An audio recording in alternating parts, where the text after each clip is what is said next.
piégée dans le confinement de Shanghai pour au final réussir à quitter le pays. Suite et fin du reportage sur Mickey Murphy, une chanteuse qui a expérimenté les politiques sanitaires de la ville. Le nouvel ambassadeur de l'Union européenne en Chine déclare que l'UE soutient la réunification pacifique de la Chine avec Taïwan. Des pratiquants de Falun Dafa se sont réunis à Paris pour commémorer le 20 juillet 1999, date du début de la persécution de cette discipline spirituelle par le régime communiste chinois. Bienvenue dans Regard sur la Chine. Dans l'épisode d'hier, nous avions commencé à vous parler de Mickey Murphy, une chanteuse américaine qui a assisté à un suicide et à une manifestation pendant le confinement de Shanghai. Mais il s'est passé bien d'autres choses pendant qu'elle était coincée dans la ville. Elle raconte comment elle a été forcée de quitter son propre logement. Voici la suite du reportage. Certaines personnes ont été battues, certaines ont été emmenées dehors. Il y avait une équipe à l'extérieur. La police était là, et j'étais terrifiée. Après une manifestation, des résidents ont reçu l'ordre d'évacuer le bâtiment. Au bout de quelques jours, ils ont commencé à évacuer des centaines de personnes. Et vous n'aviez pas le choix, vous deviez y aller, tout le monde devait y aller.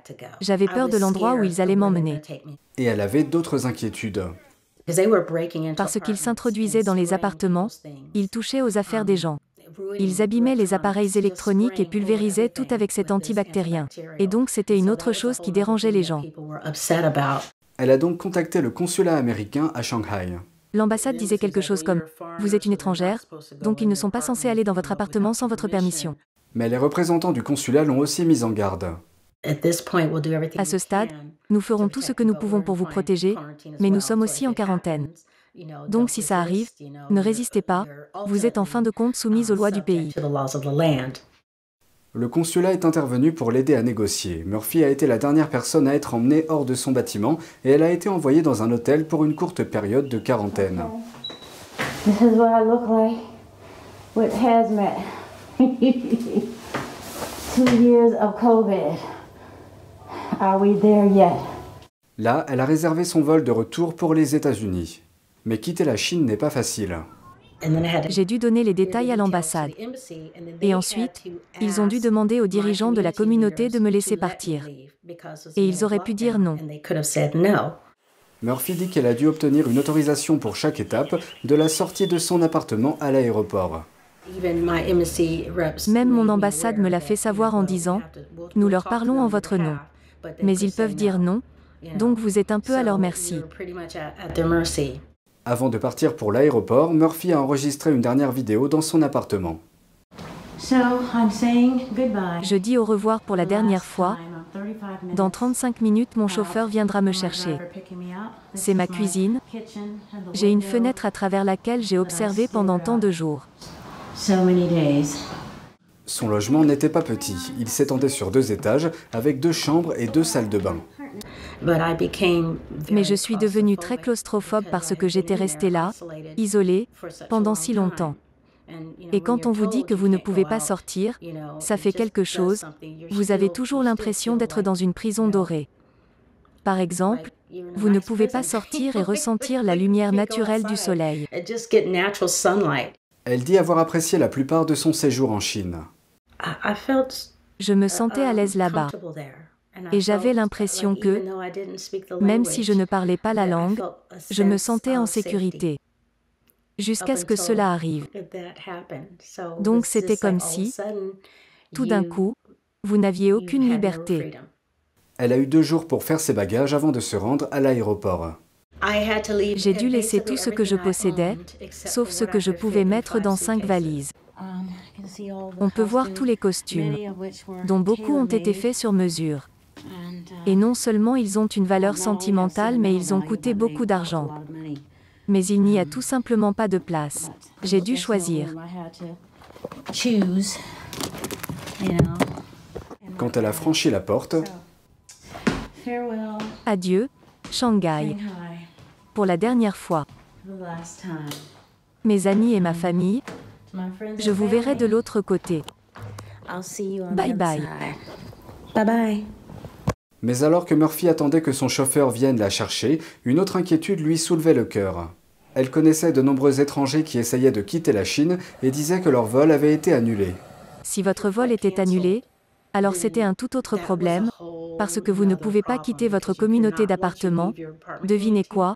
Vous ne pouvez pas revenir. Et donc il n'y avait pas beaucoup d'hôtels, parce que beaucoup d'hôtels étaient utilisés en tant qu'installation de quarantaine, où ils ne voulaient tout simplement pas prendre les étrangers.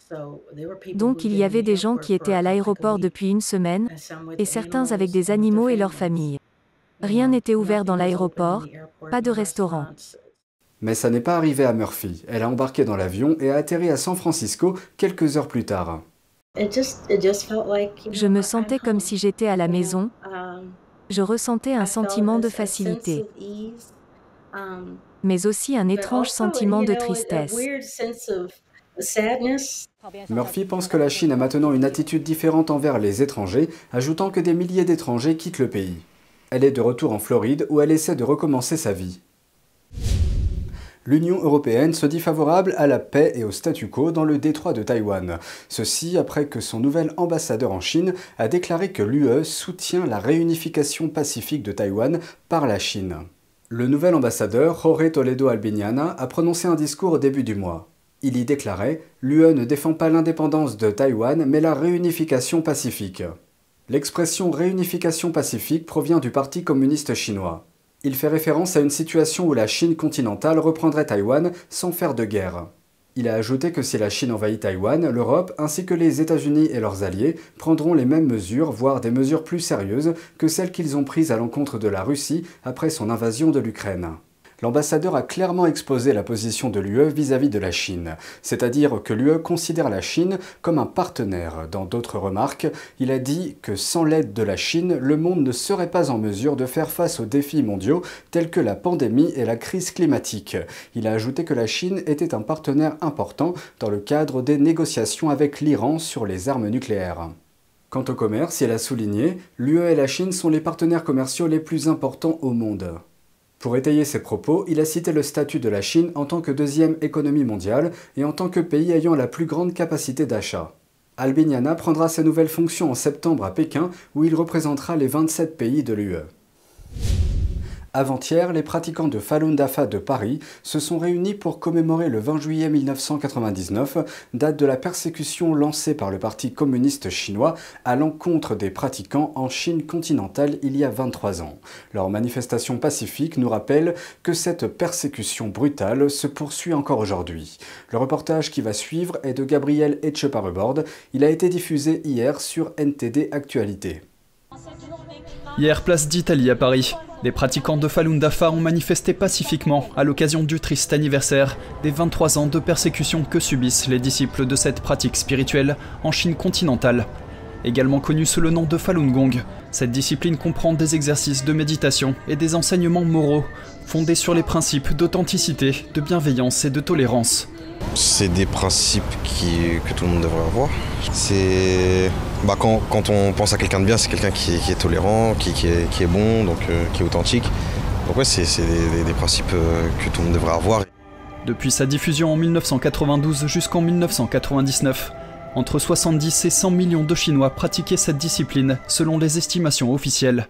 Mais face à ce succès dépassant le Parti communiste chinois, le régime a lancé la persécution à l'encontre du Falun Dafa le 20 juillet 1999, transformant des millions d'innocents en ennemis d'État. Des dizaines de milliers de personnes ont alors été envoyées dans des centres de détention et des camps de travail forcés. Moi je trouve ça horrible. Les persécutions, quelles qu'elles soient, c'est terrible. Il faudrait que les gens arrivent à s'aimer, à se parler, à vivre en être humain conscient, d'avoir les autres à leur côté et pour le bien de l'humanité. Et pas pour leur faire du mal. Donc effectivement, je pense que c'est bien de développer des projets comme ça, citoyens, pour que les personnes soient au courant, soient choquées, se révoltent, et pour pouvoir enfin mettre fin à ces violations des droits humains, en fait, tout simplement. Parmi les violations des droits de l'homme auxquelles sont confrontés les pratiquants de Falun Dafa en Chine, figure la torture lors de détentions illégales par les autorités et le prélèvement forcé de leurs organes alors qu'ils sont encore en vie. C'est tout pour aujourd'hui, merci d'avoir suivi Regard sur la Chine. On se retrouve lundi pour une nouvelle émission, prenez soin de vous et à bientôt.